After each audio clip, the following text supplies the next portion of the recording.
Hi hello வணக்கம் and welcome guys. நீங்கள் வந்து கொண்டு தம்பு சென்னை. இந்த வீடியோ என்ன பார்க்க போகிறோன்னா, ஃபார்மேட்டிங் கேரக்டர்ஸ் அதுக்கு கீழே உள்ள எல்லா டாபிக்ஸ் தான் நம்ம டிஸ்கஸ் பண்ண வரோம். ஃபஸ்ட்டு ஃபார்மேட்டிங் கேரக்டர்ஸ்னால் என்னன்னு பார்த்தோம்னா, ஃபார்மேட்டிங் கேரக்டர்ஸ்ன்றது நம்ம ஏதாச்சும் ஒரு விஷயம் வச்சுருக்கோம்னா அது ஒரு விஷயத்துக்குள்ளே இன்க்ளூட் பண்ணோம்னா நம்ம இந்த ஃபார்மேட்டிங் கேரக்டர்ஸ் நம்ம யூஸ் பண்ணலாம். இப்போ வந்து பார்த்திங்கன்னா இதோட யூசேஜ் எப்படின்னு பாருங்கள். ஒரு விதமான ஃபார்மேட்டிங் கேரக்டர்ஸ் இருக்குது, அதுக்கு ஏற்ற மாதிரி யூசேஜ் வந்து என்ன அப்படின்னு சொல்லிட்டு நம்ம பார்க்க போகிறோம். பர்சன்டேஜ் சி அப்படின்னு போட்டோம்னா கேரக்டரை வந்து ஃபார்மேட் பண்ண போகிறோம்னு அர்த்தம். இதே வந்து நம்ம பர்சன்டேஜ் டி அல்லது பர்சன்டேஜ் ஐ இந்த ரெண்டுத்துல நம்ம ஏதாச்சும் போட்டோம்னா நம்ம டெசிமல் இன்டிஜரை வந்து நம்ம வாங்குறோம் அப்படின்றது சொல்கிறோம். அது பர்சன்டேஜஸ், அதாவது ஸ்ட்ரிங்கை நம்ம வாங்குறோம். நம்ம மேலே பார்த்தது பர்சன்டேஜ் இருக்கு இல்லையா, அது சைன்டு டெசிமல் இன்டிஜர் சொல்லுவாங்க. சைன்டுனா ஒரு பாசிட்டிவ் வேல்யூஸ் மட்டும்.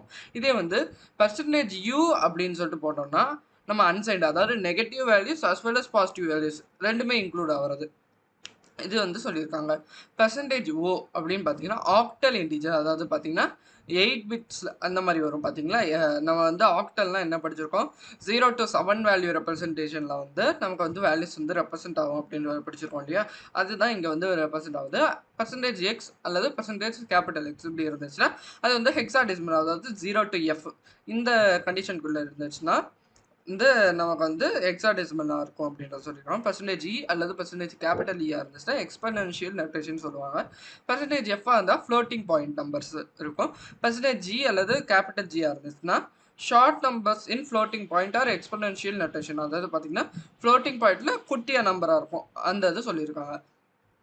அடுத்தது பார்த்தீங்கன்னா நம்ம ஏற்கனவே வந்து போன வீடியோவில் நம்ம எப்படி பண்ணுறதுன்னு சொல்லிட்டு எக்ஸாம்பிள் பார்த்தோம். இப்போ போன வீடியோ பார்க்கறதுன்னா ஐக்கரில் வந்து வீடியோ கொடுத்துருப்பேன், செக் பண்ணி பார்த்துக்கோங்க.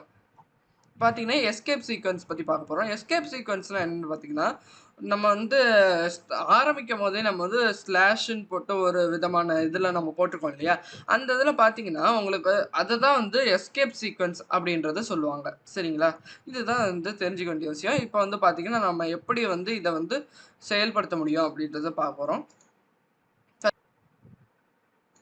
இப்போ வந்து பார்த்தீங்கன்னா string within triple quotes to display a string with single quote, அதாவது பார்த்தீங்கன்னா ஒரு ட்ரிபிள் கோட்ஸ் நம்ம கொடுக்குறோம். இப்போ பார்த்தீங்கன்னா பிரிண்ட் நம்ம வந்து ட்ரிபிள் கோட்ஸ் கொடுக்குறோம். கொடுத்துட்டு they said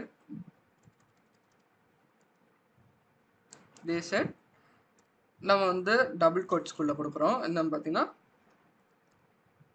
வாட்ஸ் தேர் அப்படின்னு சொல்லிட்டு கொஸ்டின் மார்க் கொடுத்துட்டு இன்னொரு ட்ரிபிள் கோட்ஸ் க்ளோஸ் பண்ணுறோம். இந்த ட்ரிபிள் கோட்ஸ் என்னன்னு நம்ம படிச்சிருக்கோம் பார்த்தீங்கன்னா மல்டி லைன் ஸ்ட்ரிங் அப்படின்றது நம்ம படிச்சிருக்கோம். இதில் வந்து என்ன நடக்கும் பார்த்தீங்கன்னா இந்த ட்ரிபிள் கோட்ஸ்குள்ளே நீங்கள் எதை வேணாலும் பிரிண்ட் பண்ண முடியும், including double quotes single quotes எல்லாத்தையுமே நீங்கள் பிரிண்ட் பண்ண முடியும். இந்த ட்ரிபிள் கோட்ஸ்குள்ளே இருந்துச்சுன்னா பார்த்தீங்கன்னா உங்களுக்கு பிரிண்ட் ஆகுது. இப்போ வந்து பார்த்தீங்கன்னா string with single quotes to display as string with single quote using escape sequence. Escape sequence மூலியமாக நம்ம எப்படி சிங்கிள் கோட்ஸை வந்து சிங்கிள் கோட்ஸ்குள்ளே பிரிண்ட் பண்ண முடியும். இப்போ பார்த்தீங்கன்னா எப்படின்னா நான் பிரிண்ட் சிங்கிள் கோட்ஸ் கொடுத்துருக்கேன். they said வாட்ஸ், இந்த இது பார்த்தீங்கன்னா இங்கே வந்து டபுள் கோட்ஸ் கொடுத்துருக்காங்க இல்லையா, அது வந்து நமக்கு எரர் காட்டிடும். இப்போ பார்த்தீங்கன்னா சிங்கிள் கோட்ஸ்குள்ளே இப்போ பாருங்கள் ஸ்லாஷ் நம்ம சிங்கிள் கோட்ஸே வந்து நம்ம பிரிண்ட் பண்ணக்கூடாது இல்லையா, இப்போ வந்து பார்த்தீங்கன்னா அதனால வந்து ஸ்லாஷ் இந்த சிங்கிள் கோட்ஸ் கொடுத்து எஸ் கொடுக்குறோம். அப்புறம் தேர் அப்படி போட்டுட்டோம்னா இப்போ நமக்கு என்ன நடக்குதுன்னு பார்த்தீங்கன்னா இப்போ பாருங்கள் they said இந்த இது வந்திருக்கு பாருங்கள். நம்ம வந்து இந்த ஸ்லாஷ் இந்த கோட்ஸை விட்டுட்டோம்னா நமக்கு இந்த லைனில் வந்து எரர் காட்டுது. இப்போ பார்த்தீங்கன்னா நான் அந்த இதையும் நான் உங்களுக்கு எக்ஸிக்யூட் பண்ணி காட்டுறேன்.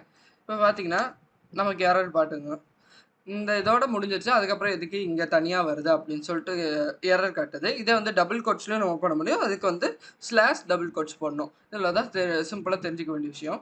அடுத்தது பார்த்தீங்கன்னா எஸ்கேப் சீக்வன்ஸில் எப்படி பண்ணுறது. இது பார்த்தீங்கன்னா ஸ்லாஷ் நியூ லைன் ஸ்லாஷ் என் அப்படின்றது போடலாம்.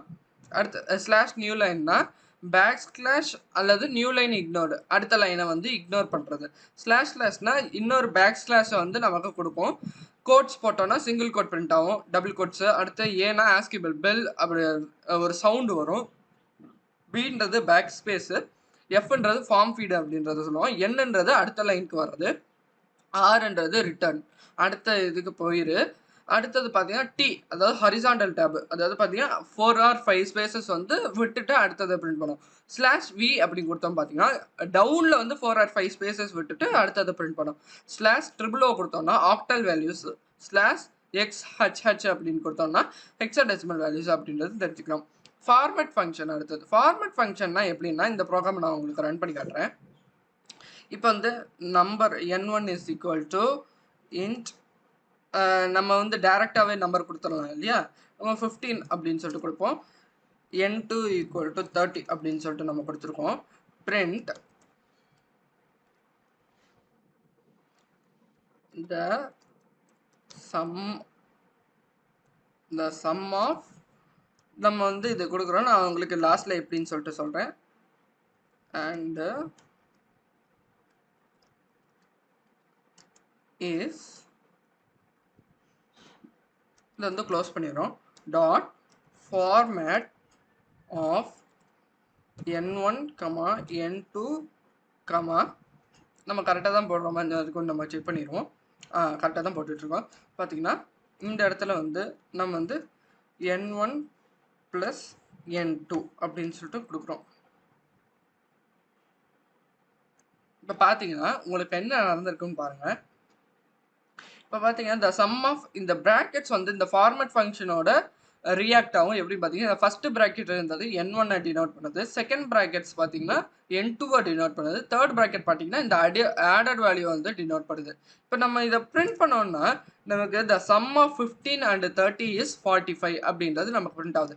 இது இன்னொரு வழியிலையும் பிரிண்ட் பண்ண முடியும். எப்படின்னு பார்த்தீங்கன்னா ஃபார்மேட் ஃபங்க்ஷன் இல்லாமல் வந்து நம்ம யூஸ் பண்ணுறோம். அந்த sum of போட்டுட்டு நம்ம இங்கே கோட்ஸை க்ளோஸ் பண்ணிட்டு n1, திரும்பி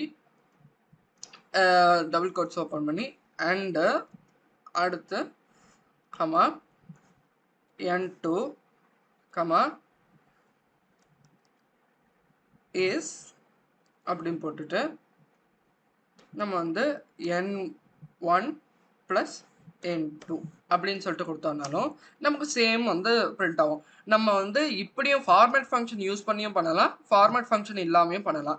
ரெண்டு வகையும் நம்ம பண்ண முடியும் அப்படின்றத தெரிஞ்சுக்க வேண்டிய விஷயம். இப்போ பார்த்தீங்கன்னா அடுத்தது பார்த்தீங்கன்னா பில்ட்இன் ஸ்ட்ரிங் ஃபங்க்ஷன்ஸ் பில்ட்இனாக வந்து பைத்தான்லேயே இருக்குது. அந்த இதெல்லாம் வந்து எப்படி ஒர்க் ஆகுது அப்படின்றது நம்ம பார்க்க போகிறோம். இப்போ பார்த்தீங்கன்னா இதில் பார்த்தீங்கன்னா நம்ம லென்த் ஆஃப் ஸ்ட்ரிங் இப்போ வந்து நம்ம வந்து ஒரு வேரியபிள் டிக்ளேர் பண்ணுறோம். வேரியபிளில் வந்து நம்ம வெல்கம் அப்படின்னு சொல்லிட்டு கொடுக்குறோம். வெல்கம் டு பைத்தான் ப்ரோக்ராமிங் அப்படின்னு சொல்லிட்டு நம்ம கொடுத்துருக்கோம். பார்த்தீங்கன்னா ஏல வந்து வெல்கம் டு பைத்தான் ப்ரோக்ராமிங்கிற ஸ்ட்ரிங் வந்து சேவ் ஆயிடுது. இப்போ வந்து பார்த்தீங்கன்னா இந்த ஏன்ற வேரியபிளில் உள்ள வேர்டை வந்து எவ்வளோ லென்த் எடுத்திருக்கா அப்படின்றத பார்க்க போகிறோம். அதுக்கு நம்ம வந்து லென்ன்ற ஃபங்க்ஷன் யூஸ் பண்ணி அந்த வேரியபிள் நேம் கொடுத்தோம்னா நமக்கு வந்து அந்த வேரியபிளில் உள்ள லென்த், அந்த வேர்டோட லென்த் என்னன்னு சொல்லிட்டு நம்ம கண்டுபிடிக்க பாருங்க. 29 கேரக்டர்ஸ். அதாவது பார்த்தீங்கன்னா இங்கே நம்ம இண்டெக்ஸ் பொசிஷன் வேறு லென்த் வேறு. இப்போ பார்த்தீங்கன்னா W வந்து 1ல் ஸ்டார்ட் ஆகும், G வரைக்கும் ரன் ஆகும், இந்த ஸ்பேசஸும் கவுண்ட் எடுக்கும். அப்படி பார்க்கும்போது உங்களுக்கு வந்து 29 கேரக்டர்ஸ் வந்து இருக்கு அப்படின்னு சொல்லிட்டு கண்டுபிடிச்சிருக்கேன். இப்போ வந்து பார்த்தீங்கன்னா நம்ம வந்து கேபிட்டலைஸ் அப்படின்னா என்னன்னு பார்த்துருவோம். இப்போ சிட்டிக்கு பதிலாக C = இல்லாட்ட B = நம்ம வந்து என்ன போடலாம், சென்னைன்னு போட்டுருவோம். நம்ம சியை வந்து ஸ்மாலில் வச்சுப்போம். அப்போ தான் நமக்கு வந்து டிஃப்ரென்ஸ் கண்டுபிடிக்க முடியும். நான் வந்து டிஃபைன் பண்ணிட்டேன். இப்போ கேபிட்டலைஸ் ஃபங்க்ஷன் யூஸ் பண்ணோன்னா என்ன நடக்குதுன்னு பாருங்கள். அதாவது b.capitalize அப்படின்னு சொல்லிட்டு நம்ம கொடுத்தோம்னா என்ன நடக்கும்னு பார்த்தீங்கன்னா நம்ம வந்து ஃபர்ஸ்ட் கேரக்டர் வந்து நம்ம ஸ்மாலில் கொடுத்தோம் இல்லையா, அந்த கேரக்டர் வந்து நமக்கு வந்து கேபிட்டல் பண்ணுது. அதாவது பார்த்தீங்கன்னா ஸ்மாலர் கேஸ் லோயர் கேஸில் வந்து அப்பர் கேஸுக்கு வந்து மாற்றுறதுனால தான் இதை வந்து கேபிட்டலைஸ் ஃபங்க்ஷன் அப்படின்றது சொல்கிறாங்க. இப்போ பார்த்தீங்கன்னா சென்டர்ன்ற ஒரு ஃபங்க்ஷன் பார்ப்போம். சென்டர்ன்ற ஃபங்க்ஷன் என்னன்னு பார்த்தீங்கன்னா இங்கே பார்த்தீங்கன்னா தெரியும், நம்ம வந்து ஒரு இது கொடுக்குறோம். இப்போ பார்த்தீங்கன்னா ஒரு ஸ்ட்ரிங் கொடுக்குறோம். அது வந்து சின்னு சொல்லிட்டு நம்ம டிஃபைன் பண்ணிக்கலாம். இது வந்து நம்ம வந்து வெல்கம் அப்படின்னு சொல்லிட்டு கொடுக்குறோம்.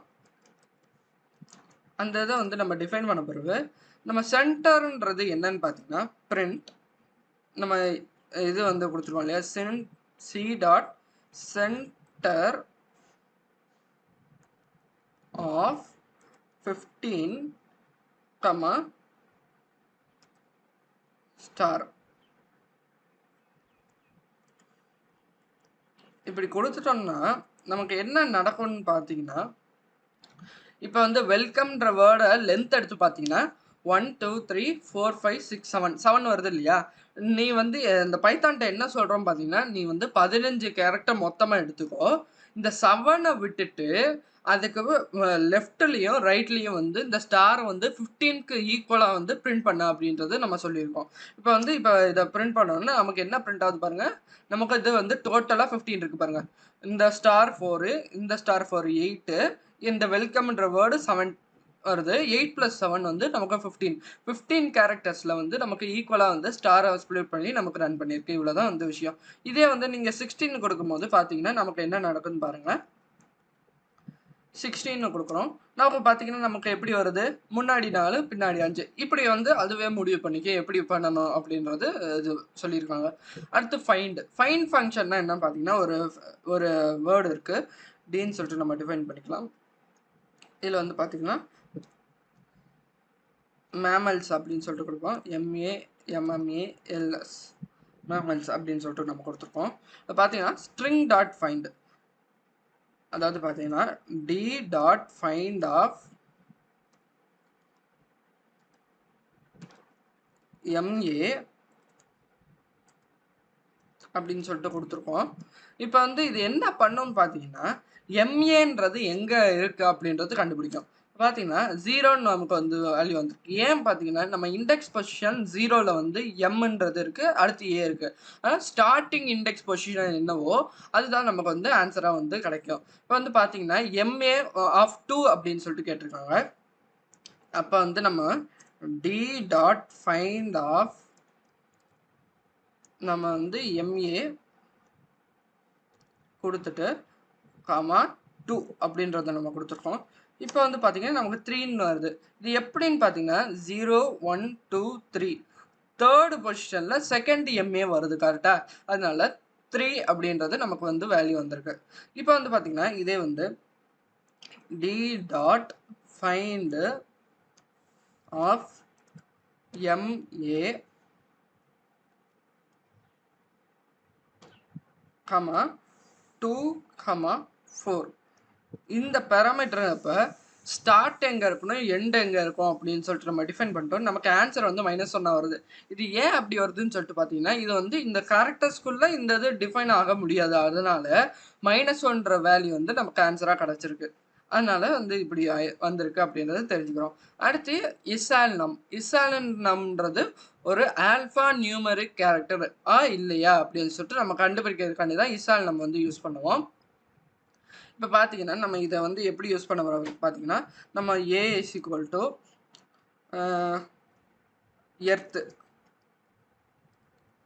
எர்த் அப்படின்னு சொல்லிட்டு கொடுத்துருக்கோம் நம்ம சேவ் எர்த் அதே கொடுத்துருவோம் பார்த்தீங்கன்னா A டாட் இஸ் ஆல் நம் அப்படின்னு சொல்லிட்டு கொடுத்தோம்னா நமக்கு என்ன நடக்குது ஃபால்ஸ் வருது இசால்னம்னா ஆல்ஃபா நியூமரிக் அதாவது பார்த்தீங்கன்னா ஆல்ஃபபெட்டும் நியூமரிக்கும் மட்டுமே இருக்க வேண்டும் அதை தவிர்த்து வேறு எதுவும் இருக்கக்கூடாது அதாவது பார்த்தீங்கன்னா நம்ம ஆல்ஃபபெட்டு தனியாகவும் கொடுக்கக்கூடாது நம்ம வந்து ஸ்பெஷல் கேரக்டர்ஸ் தனியாகவும் கொடுக்கக்கூடாது ஸ்பெஷல் கேரக்டர்ஸே வரக்கூடாது இப்போ பார்த்தீங்கன்னா நம்ம ட்ரை பண்ணி பார்த்துருவோம் இதே பார்த்தீங்கன்னா இதில் வந்து ஸ்பேஸ் எடுத்துகிட்டு பார்த்தோன்னா இசால்னம் போட்டிங்கன்னா அப்போ வந்து ட்ரூ வருது பார்த்தீங்கன்னா நமக்கு வந்து ஆல்ஃபபெட்ஸ் மட்டும் வரக்கூடிய வாய்ப்புகள் இருக்குது இதே வந்து பார்த்தீங்கன்னா நம்ம வந்து இந்த இடத்துல சேவ் 1 எர்த் அப்படின்னு சொல்லிட்டு கொடுக்குறோம் இப்போ வந்து பார்த்தீங்கன்னா இப்போயும் வந்து நமக்கு ட்ரூ கிடைக்கும் இப்போ பார்த்தீங்கன்னா ட்ரூ கிடைக்குது ஏன் பார்த்தீங்கன்னா நமக்கு வந்து ஆல்ஃபா நியூமரிக் வேல்யூஸும் இன்க்ளூட் பண்ணலாம் இந்த ஆல்ஃபபெட்ஸ் வேல்யூஸும் யூஸ் பண்ணலாம் நம்ம வந்து இப்போ வந்து பார்த்தீங்கன்னா நம்ம வந்து நம்பர் மட்டும் தனியாக கொடுத்தாலும் வந்து ஒரு ஸ்ட்ரிங்குக்குள்ளே 1 2 3 அப்படின்னு சொல்லிட்டு நம்ம கொடுத்துருக்கோம் இசால் நம்ம பார்த்தா ட்ரூ வரும். ஏன்னா நியூமரிக் வேல்யூஸ் வந்து எடுக்க முடியும். ஆனால் வந்து பார்த்தீங்கன்னா ஸ்பெஷல் கேரக்டர்ஸ் வந்து கேட்டோம்னா அது வந்து ராங் அப்படின்னு சொல்லிட்டு ஆன்சர் வரும். இது வந்து தெரிஞ்சுக்க வேண்டிய விஷயம். இஸ் ஆல்ஃபா, ஆல்ஃபான்றது என்ன பார்த்தீங்கன்னா ஆல்ஃபபெட் மட்டும் வரணும். அப்படி வந்துச்சுன்னா உங்களுக்கு இஸ் ஆல்ஃபாவில் நம்ம செக் பண்ண முடியும். இப்போ வந்து பார்த்தீங்கன்னா நம்ம வந்து டேரெக்டாகவே செக் பண்ணிடலாம். இப்போ வந்து பார்த்தீங்கன்னா 1 2 3 பைத்தான் அப்படின்னு சொல்லிட்டு பார்த்தீங்கன்னா இதை வந்து இஸ் ஆல் நம்மளை கொடுத்தோம்னா நமக்கு வந்து ஆன்சர் ட்ரூவாக வரும். ஆனால் இஸ் ஆல்ஃபாவில் கொடுக்கும்போது நமக்கு ஆன்சர் தப்பாக வரும். இப்போ பார்த்தீங்கன்னா இஸ் ஆல்ஃபா நான் கொடுத்துருக்கேன். இப்போ பார்த்தீங்கன்னா ஃபால்ஸ் அப்படின்ட்டு வருது. ஏன்னா வந்து நியூமரிக் வேல்யூஸ் கொடுத்துருக்கோம். ஆனால் இதே இதில் வந்து நான் 1 2 3 மட்டும் நான் எடுத்துடுறேன். இப்போ நான் வந்து பிரிண்ட் பண்ணது ட்ரூன்னு வரும். ஏன்னா நமக்கு வந்து ஆல்ஃபபெட்ஸ் மட்டும்தான் இருக்குது. அதனால நமக்கு வந்து வேல்யூஸ் வந்து கரெக்டாக இருக்குது அப்படின்னு சொல்லிட்டு வந்திருக்கு. இஸ் டிஜிட்டான்னு சொல்லிட்டு பார்க்கணும். டிஜிட் அப்படின்ற போது நம்ம செக் பண்ணி பார்த்துடலாம். இப்போ வந்து ஏக்கு வந்து நம்ம இப்போ போல சேவ் ஒருத்த கொடுத்துருவோம்.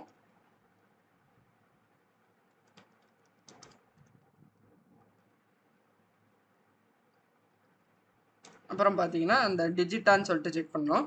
ஏ டாட் இஸ் டிஜிட்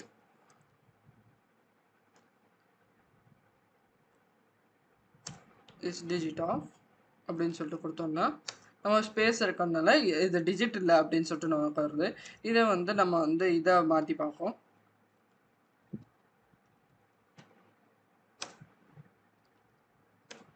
இஸ் டிஜிட்டான்னு பார்த்தா நமக்கு வந்து இது வந்து டிஜிட் தான் அப்படின்னு சொல்லிட்டு நமக்கு வந்துடுது. இப்போ பார்த்தீங்கன்னா இஸ் ஆல்ஃபா நியூமரிக்னா நம்ம வந்து ஆல்ஃபபெட்ஸும் எடுக்க முடியும், நியூமரிக்கும் எடுக்க முடியும். இதை வந்து பார்த்தீங்கன்னா ஆல்ஃபான்னு பார்த்தீங்கன்னா ஆல்ஃபானா ஆல்ஃபபெட்ஸ் மட்டும் இன்க்ளூட் ஆகும். இதே வந்து டிஜிட்னா டிஜிட்ஸ் மட்டும் தான், அதாவது நியூமரிக் வேல்யூஸ் மட்டும்தான் இன்க்ளூட் ஆகும். ஆனால் இப்போ வந்து அடுத்தடுத்த கத்தட்டுக்கு போக போகிறோம். லோயர், அதாவது பார்த்தீங்கன்னா நம்ம வந்து ஏஎஸ் ஈக்குவல் டு சென்னை அப்படின்னு சொல்லிட்டு நான் ஸ்மாலில் போனேன். HENNAI சென்னை அப்படின்னு சொல்லி போட்டேன். இப்போ வந்து பார்த்தீங்கன்னா லோயர்ன்ற ஃபங்க்ஷனை வந்து நான் யூஸ் பண்ணுறேன். லோயர்ன்ற யூஸ் பண்ணும்போது அப்போ ஏ டாட் லோயர் ஆஃப் அப்படின்னு சொல்லிட்டு நான் கொடுக்குறேன். லோயர்ன்ற கொடுக்கறதுனால நம்ம இதை வந்து நான் கேபிட்டலைஸ் பண்ணிடுறேன். ஃபர்ஸ்ட் நம்ம அப்பர் பார்த்தோம்னா அடுத்து வந்து லோயர் போகலாம். இப்போ பார்த்தீங்கன்னா நம்ம லோயர் கேஸில் கொடுத்ததெல்லாம் வந்து நமக்கு அப்பர் கேஸாக மாறிடுச்சு. இதை தான் வந்து அப்பர் ஃபங்க்ஷன் சொல்லுவோம். இதே வந்து லோயர் ஃபங்க்ஷன்னா என்னன்னு பார்த்தீங்கன்னா இப்போ வந்து நம்ம இதை வந்து கேபிட்டலில் கொடுத்து பார்ப்போம். சென்னை அப்படின்னு சொல்லிட்டு நான் டிஃபைன் பண்ணியிருக்கேன். இது வந்து நான் அப்பருக்கு பதிலாக லோயர் கொடுத்தேன்னா எல்லாமே லோயர் கேஸுக்கு சேஞ்ச் ஆகும். பார்த்தீங்கன்னா லோயர் கேஸுக்கு மாறிடுச்சு. இதே வந்து நம்ம வந்து இன்னொரு வகையாக பண்ண முடியும். இஸ் லோயரா அப்படின்னு சொல்லிட்டு செக் பண்ணோம். A dot is lower of அப்படின்னு சொல்லிட்டு போட்டோம்னா இது லோயர் தானா அப்படின்னு சொல்லிட்டு செக் பண்ணுவோம். இப்போ வந்து பார்த்தீங்கன்னா இதில் ஒரே ஒரு ஸ்மால் டிஃப்ரென்ஸ் பண்ணலாம். இப்போ பார்த்தீங்கன்னா சிக்கு மட்டும் கேபிட்டல் கொடுக்குறோம். இப்போ வந்து இஸ் லோயர் போட்டோம்னா ஃபால்ஸ் வந்து கிடச்சிடும். ஏன்னா பார்த்தீங்கன்னா ஃபர்ஸ்ட் லெட்டர் வந்து கேபிட்டலில் இருக்குது, அதனால இஸ் லோயர் வந்து செக் ஆகாது. இதே வந்து நம்ம இஸ் அப்பரான்னு செக் பண்ணும்போது நம்ம இதுக்கு வந்து இதை வந்து இஸ் அப்பர்ன்னு செக் பண்ணி பார்ப்போம். அது பார்த்தீங்கன்னா ட்ரூ வருது, ஏன்னா எல்லாமே கேபிட்டலாக இருக்குது. இதுலேயும் வந்து நம்ம டிஃபரன்ஸ் பண்ணோன்னா இதை வந்து ஸ்மால் ஆக்கிடுவோம். இப்போ இந்த டிஃப்ரென்ஸ் பண்ணதுனால இஸ் அப்பரான்னு செக் பண்ணால் ஃபால்ஸ் வருது. இவ்வளோ தான் வந்து விஷயம். அடுத்தது பார்த்தீங்கன்னா வந்து டைட்டில்னால் என்னன்னு பார்த்தீங்கன்னா நீங்கள் ஒரு பெரிய சென்டென்ஸ் கொடுக்குறீங்கன்னா அந்த சென்டென்ஸில் ஃபஸ்ட்டு லெட்டர் இருக்கும் பார்த்தீங்களா, ஃபர்ஸ்ட் லெட்டர் அந்த சென்டென்ஸில் எந்தெந்த வேர்டு ஸ்பேஸுக்கு அடுத்து ஒரு ஒரு வேர்டு வரும் பார்த்தீங்களா, அந்த வேர்டோட ஃபஸ்ட்டு லெட்டர்லாம் வந்து கேபிட்டலைஸ் ஆகிரும். இதை தான் வந்து டைட்டில் அப்படின்னு சொல்லுவாங்க. நம்ம வந்து இந்த வேர்டை first welcome to Python programming இருக்கு இல்லையா, இதை வந்து எடுத்துப்போம். நான் எல்லாத்தையும் ஸ்மால் ஆக்கிடுறேன்.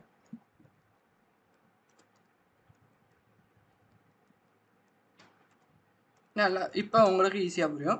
இப்போ டைட்டில்ன்றதை எப்படி யூஸ் பண்ண முடியும் பார்த்தீங்கன்னா ஏ டாட் டைட்டில் ஆஃப் அப்படின்னு சொல்லிட்டு கொடுத்தோம்னா நமக்கு என்ன வந்திருக்கு, வெல்கம் டு பைத்தான் ப்ரோக்ராமிங். நம்ம வந்து எல்லாமே ஸ்மாலில் கொடுத்தோம். டைட்டில்ன்ற போது என்ன ஆயிருக்குன்னா ஃபஸ்ட்டு லெட்டர் கேபிட்டலைஸ் ஆயிடுச்சு. அது ஸ்பேஸுக்கு அடுத்து எந்தெந்த லெட்டர்ஸில் எந்தெந்த வேர்டில் வந்து ஃபஸ்ட்டு கேரக்டர் இருக்கோ அதில் வந்து கேபிட்டலைஸ் ஆயிடுச்சு. இதை தான் வந்து டைட்டில் அப்படின்னு சொல்லிட்டு நம்ம சொல்லுவோம். ஸ்வாப் கேஸ்ன்றது என்னன்னு பார்த்தீங்கன்னா இந்த லோயர் கேஸில் உள்ளதெல்லாம் அப்பர் கேஸாகவும் அப்பர் கேஸில் உள்ளதெல்லாம் லோயர் கேஸாகவும் மாற்றுறதுக்கு பேர் தான் வந்து ஸ்வாப் கேஸ் அப்படின்றது சொல்லுவாங்க. நம்ம வந்து ஒரு ஸ்ட்ரிங்கை டிஃபைன் பண்ணுவோம். B equals to Tamil Nadu TAMILNADU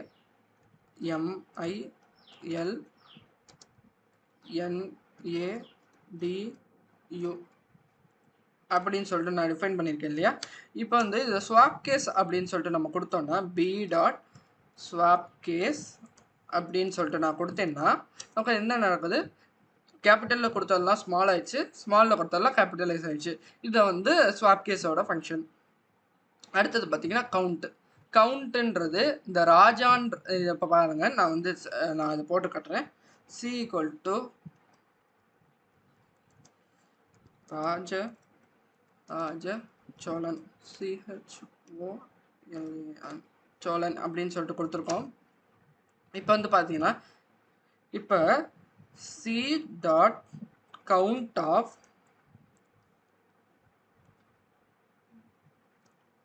ராஜா பார்த்தீங்கன்னா இது வந்து 2ன்னு வந்திருக்கு. ராஜான்ற கேரக்டர் வந்து 2 வாட்டி வந்திருக்கனால கவுண்ட் பண்ணுது. அது என்ன பண்ணுது பார்த்தீங்கன்னா அந்த ராஜான்ற வேர்டு எத்தனை வாட்டி வந்திருக்குன்றது பார்த்து நமக்கு ஆன்சர் கொடுக்குது. 2 வாட்டி நமக்கு வந்திருக்கனால 2ன்றது நமக்கு பிரிண்ட் ஆயிருக்கு. இப்போ வந்து 6 போட்டு பார்ப்போம். நமக்கு 0ன்னு வருது. ஆனால் நீங்கள் கேட்கலாம் 6 ஏற்கனவே இருக்கேன்னு சொல்லிட்டு கேட்கலாம். ஆனால் இந்த இன்டர்பிரட்டர் என்ன புரிஞ்சுக்கணும்னு பார்த்தீங்கன்னா இந்த லோயர் கேஸில் 6 இருக்கான்னு மட்டும்தான் பார்க்கவே இல்லையா, அப்பர் கேஸில் இருக்கான்னு சொல்லிட்டு செக் பண்ணாது. இதுதான் வந்து தெரிஞ்சுக்க வேண்டிய விஷயம். இதே வந்து பார்த்தீங்கன்னா நம்ம வந்து கேபிட்டல் ஆர் செக் பண்ணும்போது நமக்கு வந்து ஆன்சர் கிடைக்கும். இப்போ பாருங்கள், கேபிட்டல் ஆர் போட்டோம்னா 2 இருக்குன்னு சொல்லிட்டு நமக்கு வந்து பார்த்தீங்கன்னா தெரியும். இதே வந்து பார்த்தீங்கன்னா ஏ எத்தனை இருக்குது அப்படின்னு சொல்லிட்டு பார்க்கணுன்னாலும் பார்க்கலாம். கவுண்ட் ஏ அப்படின்னு சொல்லிட்டு கொடுக்கும்போது 5 இருக்குது. அப்போ ராஜான்ற இதில் ஒரு 2 ஏ இருக்குது, அடுத்த ராஜாவில் 2 ஏ இருக்குது, சோழனில் ஒரு ஏ இருக்குது, மொத்தம் வந்து 5 ஏ இருக்குது அப்படின்னு சொல்லிட்டு நம்ம பிரிண்ட் பண்ண முடியும் அப்படின்றது தெரிஞ்சிக்க வேண்டிய விஷயம். இப்போ வந்து பார்த்தீங்கன்னா இதை வந்து எப்படின்னு பார்த்தீங்கன்னா 0,5 அப்படின்னு சொல்லிட்டு கொடுக்குறோம். ஏன்ற வேல்யூவை 0th இண்டெக்ஸ் பொசிஷன்லேருந்து 5th இண்டெக்ஸ் பொசிஷனுக்குள்ள எத்தனை வேல்யூஸ் இருக்கோ அதை ஃபுல்லாக டெரைவ் பண்ண அப்படின்னு சொல்லிட்டு நம்ம கொடுத்துருக்கோம். இப்போ பார்த்தீங்கன்னா 0th பொசிஷன்லேருந்து 5th பொசிஷன் வரைக்கும் நமக்கு வந்து ஏ வந்து 2 தான் இருக்குது. அதுதான் வந்து நமக்கு பிரிண்ட் ஆகிருக்கு. அவ்வளோதான் இந்த இது. அடுத்தது வந்து நம்ம போகலாம். அடுத்தது பார்த்தீங்கன்னா ஆர்டுன்றது என்னன்னு பார்த்தீங்கன்னா நம்ம ஏதாச்சும் ஒரு கேரக்டர் கொடுக்குறோம். CH is equal to character வந்து ஏ அப்படின்னு சொல்லிட்டு கொடுக்குறோம். இப்போ ஏன்னு கொடுத்தாச்சு. இப்போ வந்து பார்த்தீங்கன்னா print ord of CH அப்படின்னு சொல்லிட்டு கொடுத்தோம்னா நமக்கு என்ன ஆகுது, 65 ஆகுது. ASCII வேல்யூ ஆஃப் ஏ அப்படின்னு என்னன்னு பார்த்தீங்கன்னா நமக்கு வந்து ஏன்ற 65 அதை தான் நமக்கு வந்து பிரிண்ட் ஆயிருக்கு. இப்போ வந்து ஆர்ட் ஆஃப் பி அப்படின்னு சொல்லிட்டு கொடுக்கும்போது ஆர்ட் ஆஃப் என்ன கேரக்டரோ அதை கொடுப்போம். பி அப்படின்னு சொல்லிட்டு கொடுத்தோன்னா நமக்கு 98 வருது. 97 தான் கேபிட்டல் ஸ்மால் ஏ ஸ்டார்ட் ஆகுது. இதே வந்து 65 தான் வந்து கேபிட்டல் ஏ ஸ்டார்ட் ஆகுது. இதை பார்த்தீங்கன்னா நம்ம வந்து கேபிட்டல் பி செக் பண்ணோம்னா நமக்கு 66 வரும். பாருங்கள், நமக்கு வந்து 66 வந்திருக்கு. இதை வந்து நம்ம வந்து ஸ்மால் ஏக்கு செக் பண்ணோம்னா 97 வரும். பார்த்தீங்களா, இதுதான் வந்து தெரிஞ்சுக்க வேண்டிய விஷயம். இப்போ கேர்ன்றது என்ன பார்த்தீங்கன்னா கேர் ஆஃப் ASCII வேல்யூ கொடுக்கணும். இப்போ வந்து பார்த்தீங்கன்னா நமக்கு தெரிஞ்சது 97 அப்படின்னு சொல்லிட்டு நம்ம கொடுத்தோம்னா 97க்கு ஈக்குவலண்டான ASCII வேல்யூ என்ன இருக்கோ அது நமக்கு வந்து ரெட்ரைவ் பண்ணும். பார்த்தீங்கன்னா சாரி, நான் தப்பாக கொடுத்துட்டேன். CHR பதிலாக நான் CHARனு கொடுத்தேன், அதனால தப்பு காட்டிடுச்சு. இப்போ பார்த்தீங்கன்னா நமக்கு ஏன்னு பிரிண்ட் ஆயிருக்கு. இப்போ பி பிரிண்ட் பண்ணோம்னா 98 அப்படின்னு சொல்லிட்டு கொடுக்கும்போது நமக்கு அடுத்த வேல்யூ அந்த மாதிரி எல்லாத்தையும் வந்து பிரிண்ட் பண்ணலாம். அடுத்தது பார்த்தீங்கன்னா மெம்பர்ஷிப் ஆப்ரேட்டர்ஸ். அது கீழே உள்ள எல்லா டாபிக்ஸும் வந்து நான் இன்னொரு வீடியோவில் சொல்லித்தரேன், அடுத்த வீடியோவில் சொல்லித்தரேன். இந்த வீடியோ சொல்லி கொடுத்ததெல்லாம் உங்களுக்கு புரிஞ்சிருக்குன்னு புரிஞ்சால் லைக் பண்ணுங்கள், மறக்காம தப்பு எனக்கு சப்ஸ்கிரைப் பண்ணுங்கள். அப்படியே பக்கத்தில் உள்ள பெல்ல கிளிக் பண்ணிக்கோங்க. அப்போ தான் நாங்கள் போகிற அப்டேட்ஸ் வந்து உங்களுக்கு உடனுக்குடன் வரும். தேங்க்யூ.